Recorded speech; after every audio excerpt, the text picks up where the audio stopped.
Vijana wengi wa kanda hii ya Nyamongo na wilaya ya Tarime, vijana wengi wasomi tumekuwa waoga.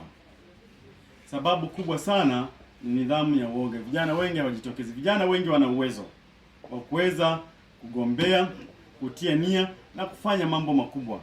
Tabu yetu tu ni uoga. Mimi nitoe wito kwa vijana wenzangu, vijana wasomi, vijana wenye uelewa, wenye nia, wajitokeze kwa ajili ya nafasi hii.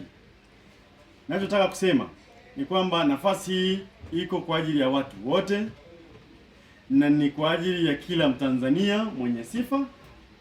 Cha msingi ni kuangalia mtu tunayemhitaji kwa sasa hivi ni mtu aina gani. Tunahitaji mtu ambaye ataunganisha watu wa Tarime vijijini.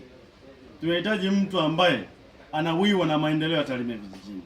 Tunahitaji mtu ambaye anasikiliza na kuelewa changamoto za Tarime vijijini.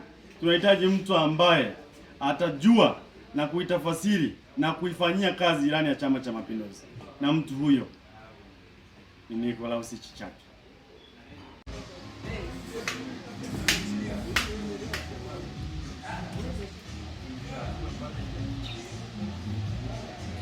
Utatumia mgini